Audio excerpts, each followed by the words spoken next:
Hi friends, welcome to my channel. పార్థుకి భానుమతికి పెళ్లి చేయాలని నిశ్చితార్థం ఏర్పాట్లు అయితే చేస్తాడు బలరాం. కానీ ఈ నిశ్చితార్థం జరగకూడదని శాంభవి అయితే ప్లాన్ చేస్తుంది. శాంభవి ప్లాన్ చేసినా సరే నిశ్చితార్థం అయితే అంగరంగ వైభవంగా జరుగుతుంది. అప్పుడే శాంభవి అయితే అసలు నా చేతులారా నేను ఈ నిశ్చితార్థాన్ని చెడగొట్టాలనుకున్నాను, కానీ నిశ్చితార్థం అంగరంగ వైభవంగా జరిగింది. ఆ పెళ్లి కూతురు భానుమతితో మాట్లాడాలనుకుంటే కుదరలేదు. వాళ్ళ అమ్మతో మాట్లాడాలంటే నన్ను చూసి పక్కకి పోతుంది. ఆ రోజు నేను తనని ఎన్నో మాటలు అన్నాను, నోరు మూసుకొని వెళ్ళిపోయింది. ఈరోజు అదే నా ఇంటికి చుట్టమయ్యింది. ఇలాంటి రోజు వస్తుందని అస్సలు అనుకోలేదు. అసలు చదువుకుంటున్న భానుమతి పార్థుతో పెళ్లి చేసుకొని పూర్తిగా చదువు మానేయాలనుకుందా అని అనుకుంటూ ఉంటుంది శాంభవి అయితే. అలా అనుకున్న శాంభవి ఒకరోజు ఎలాగైనా సరే భానుమతితో మాట్లాడాలని చెప్పి తనైతే పనివాడి చేత భానుమతికి కబురు పంపిస్తుంది. అప్పుడే భానుమతి అయితే ఇక శాంభవి పిలుస్తుందనేసరికి తనైతే వస్తుంది. ఎందుకండి నన్ను పిలిపించారు, నాతో ఏం మాట్లాడాలి అని భానుమతి అడుగుతూ ఉంటుంది శాంభవిని. మనస్ఫూర్తిగానే నువ్వు పార్థుతో పెళ్లికి ఒప్పుకున్నావా అని అడుగుతూ ఉంటుంది శాంభవి. మనస్ఫూర్తిగానే ఒప్పుకున్నాను అని భానుమతి చెప్పడంతో, అదేంటి మరి నువ్వు చదువుకొని డాక్టర్ అవ్వాలనుకున్నావు, మరి అలాంటప్పుడు పార్థుని పెళ్లి చేసుకొని నీ చదువు మధ్యలోనే ఆపేస్తావా అని అంటూ ఉంటే, ఏం మాట్లాడుతున్నారు మీరు? పార్థు గారు నన్ను చదివిస్తానని చెప్పారు, నాకు మాట ఇచ్చారు అని అంటూ ఉంటే, పార్థు నిన్ను చదివిస్తానని చెప్పాడా? మరి ఇప్పుడేంటి వాళ్ళ నాన్నకి నీ చదువు ఆపించేస్తానని చెప్తున్నాడు కదా అని అంటూ ఉంటే, ఏం మాట్లాడుతున్నారు మీరు అని అనగానే, పార్థుకి వాళ్ళ నాన్నంటే ప్రాణం. వాళ్ళ నాన్న మాటని ఎప్పుడు కూడా జవదాటడం. వాళ్ళ నాన్న నిన్ను పెళ్లి చేసుకోవద్దని చెప్పాడని చెప్పి నీతో పెళ్ళికి కూడా క్యాన్సిల్ చేసుకున్నాడు ఒకప్పుడు. తర్వాత కొడుకు మనసుని అర్థం చేసుకొని తర్వాత మీ ఇంటికి సంబంధం కలుపుకోవడానికి మా అన్నయ్య బలరాం వచ్చాడు అని అంటూ శాంభవి చెప్తూ ఉంటుంది.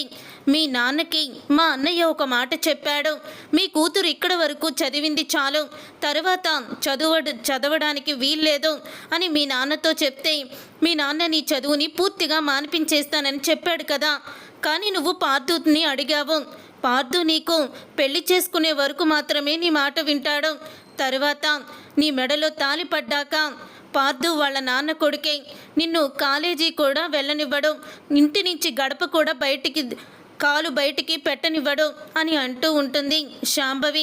ఇక భానుమతి అయితే, మీరు చెప్పేది నిజమా అని అంటూ ఉంటే, నేను చెప్పేది నిజం కాబట్టి ఈ పెళ్ళి జరగకుండా ఉంటేనే నువ్వు డాక్టర్వి అవుతావు, తరువాత నీ ఇష్టం అని శాంభవి అయితే భానుమతికి అనుమానం వచ్చేలా చేస్తుంది. అప్పుడే భానుమతి అయితే ఆలోచిస్తూ ఉంటుంది, ఇప్పుడు ఏం చేయాలి, ఈ పెళ్ళిని నేను ఎలా ఆపాలి అనుకుని ప్లాన్ చేస్తూ ఉంటుంది భానుమతి. అప్పుడు ఇక భానుమతి అయితే పెళ్ళికి అంతా కూడా సిద్ధం చేస్తారు. పెళ్ళికి అందరూ కూడా బంధువులు వచ్చేస్తారు. పెళ్లి కూతుర్ని తీసుకురండి అని చెప్పేలోపు భానుమతి పోలీసులకి ఫోన్ చేస్తుంది. ఇక్కడ బలరాం అనే వ్యక్తి ఒక మైనర్ బాలికకి పెళ్లి చేస్తున్నాడు, తనకు ఆ పెళ్లి ఇష్టం లేదు అని పోలీసులకి ఒక అజ్ఞాత వ్యక్తిగా ఫోన్ చేస్తుంది భానుమతి. అప్పుడు ఇక పోలీసులు అయితే సరిగ్గా పార్థు భానుమతి మెడలో తాళి కట్టే ముందు వస్తారు. తాళి కట్టే ముందు వచ్చి, అప్పుడు ఇక ఈ పెళ్లి జరగడానికి వీల్లేదు, మైనార్టీ తీరకుండా ఒక అమ్మాయికి పెళ్లి చేయడం చట్టరీత్యా నేరం, మైనార్టీ తీరకుండా ఒక అమ్మాయికి బలవంతంగా పెళ్లి చేస్తున్నందుకు బలరాం గారు మిమ్మల్ని అరెస్ట్ చేస్తున్నామని పోలీసులు అరెస్ట్ చేస్తారు. అప్పుడు ఇక బలరాము అరెస్ట్ అవడంతో పార్థు కోపంతో రగిలిపోతూ మా నాన్నని ఎవరు అరెస్ట్ చేయించారా అని ఎంక్వైరీ మొదలు పెడతాడు. అప్పుడే ఇక ఎంక్వైరీలో పార్థుకి అయితే బలరాముని అరెస్టు చేయించింది భానుమతి అనే నిజం తెలుసుకుంటాడు. ఇక నిజం తెలుసుకొని ఒక్కసారే షాక్ అయిపోతూ ఉంటాడు పార్థు. అయితే ఇచ్చిందని తెలుసుకున్న పార్థు ఇప్పుడు ఎటువంటి నిర్ణయం తీసుకోబోతున్నాడు? భానుమతి ఇదంతా కూడా శాంభవి ఆడిచ్చిందని నిజం చెప్తుందా? అసలు ఏం జరగబోతుంది అనేది రాబోయే కథలో తెలుసుకుందాం. ఈ వీడియో గనుక మీకు నచ్చినట్లయితే లైక్ చేయండి, షేర్ చేయండి, కామెంట్ చేయండి.